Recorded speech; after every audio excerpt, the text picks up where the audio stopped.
Now, guys, girls, sorry. Now, girls,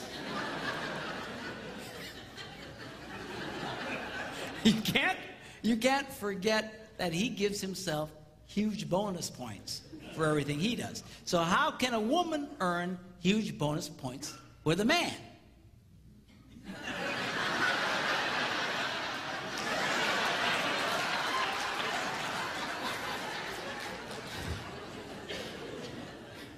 So sex is a great way to earn great bonus points with a man.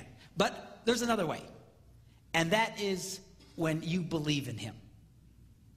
Every man wants his wife to believe in him. Now that sounds like a simple thing to do, especially to you young girls who haven't been married very long. But that's because you haven't heard the incredible, stupid ideas he's going to come up with yet.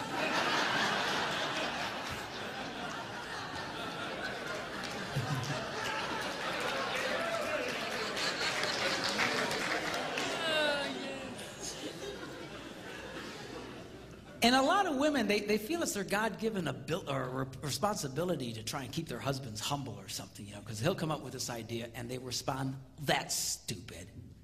Oh, that'll never work. You could never do that." And they don't realize when you talk to a man like that, you are doing incredible damage to him and to your relationship with him. Men, if you have not figured this out yet, men have very, very fragile egos. We just do. We might look like tough guys on the outside, but we're girly men on the inside because we can't handle that kind of, rejection and all that kind of stuff and criticism. Most men don't handle it very well. And when women treat their husbands that way, when he tries to share his dreams with you and you dismiss them as stupid and ignorant and he can't do that, that's very, very, very damaging. Now, that's not to say you can't challenge his ideas. Keep him from destroying himself and the family. That's okay. But you need to be his number one fan. Because I'll tell you what happens. When you do that, you know what he learns? I cannot share my dreams with this woman. And men will stop telling their wives their dreams. If your husband never tells you his dreams, you guys might need to have a serious talk. And the reason he's not telling you is probably because you have given that kind of reactions to him. And it's very damaging to a man. And now you got yourself in a really bad place because almost miraculously at work there's some bimbo there who just accidentally hears one of his ideas and goes, "Oh, that would be a great idea." "Oh, really? Oh, yeah, you'd be great at that." "Oh, well, thank you very much." And now you're in serious trouble.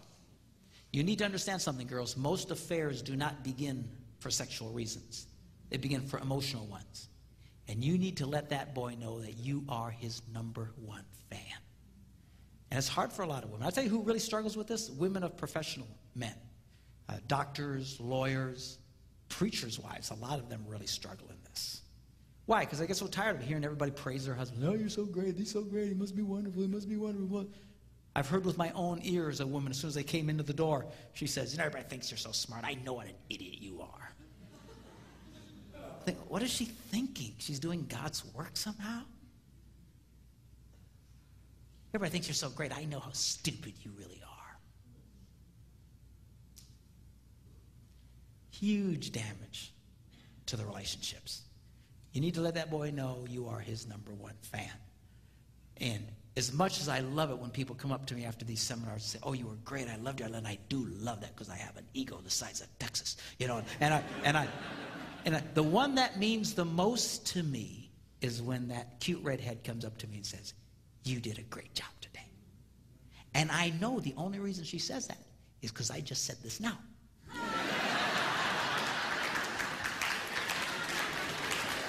And I don't care.